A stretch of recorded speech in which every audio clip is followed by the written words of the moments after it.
आरंभ, श्लोक और भूमिका। Verse and introduction. अस्माकं तु विशिष्टा ये तान् निबोध द्विजोत्तम नायका मम सैन्यस्य संज्ञार्थम तान् ब्रवीमि ते।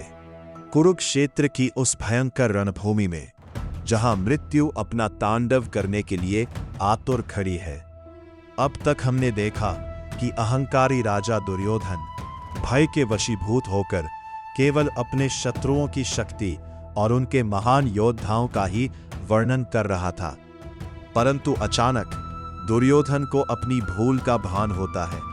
उसे लगता है कि कहीं उसके गुरु द्रोणाचार्य और आसपास खड़े योद्धा ये न समझ ले कि उनका राजा तो युद्ध आरंभ होने से पहले ही भयभीत हो चुका है। इसलिए अपनी घबराहट और अपने भय को छिपाने के लिए दुर्योधन अपनी बात को तुरंत पलट देता है।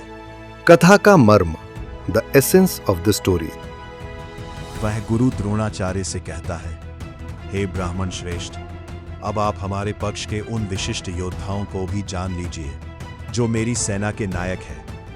आपकी जानकारी के लिए मैं उनके नाम आपको बताता हूं। जरा इस दृश्य की गहराई और दुर्योधन की विचित्र मनस्थिति को समझिए।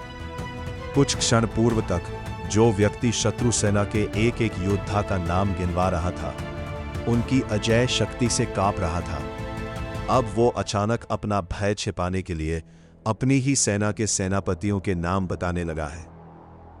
क्या गुरु द्रोणाचार्य अपनी ही सेना के योद्धाओं को नहीं जानते? अवश्य जानते हैं, परंतु यह दुर्योधन का अहंकार और उसका डरा हुआ तंत्र मन है जो उसे अपनी झूठी शक्ति का बखान करने पर विवश कर रहा है।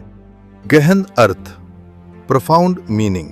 यहीं पर मनुष्य के स्वभाव का एक अत्यंत गहरा और कटु सत्य छिपा है।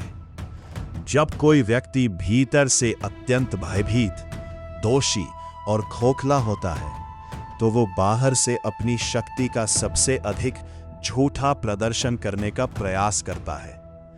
दुर्योधन की यह अवस्था उस अहंकार का साक्षात प्रमाण है जो अपनी दुर्बलता को कभी स्वीकार नहीं करना चाहता। एक अधर्मी और कुटिल व्यक्ति को सदैव यह भय सताता है कि कहीं संसार उसकी निर्बलता को पहचान न ले। इसीलिए वो अपनी झूठी प्रशंसा और अपने बल के खोखले दावे करने लगता है।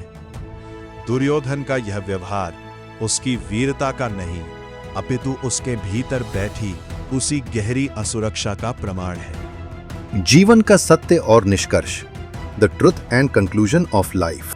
आज के जीवन रूपी कुरुक्षेत्र में भी हम ऐसे कई लोगों को देखते हैं जो बाहर से तो बहुत शक्ति, पद और धन का दिखावा करते हैं, परंतु एकांत में वे उतने ही भयभीत और अशांत होते हैं। सत्य तो यह है कि जिसे अपनी वास्तविक शक्ति का ज्ञान होता है, जो धर्म और सत्य के मार्ग पर खड़ा होता है, उसे कभी अपने बल का झूठा प्रदर्शन नहीं करना पड़ता।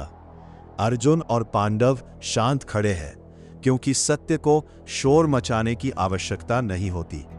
इसलिए अपने जीवन में कभी झूठे अहंकार का आवरण मत ओढ़िए।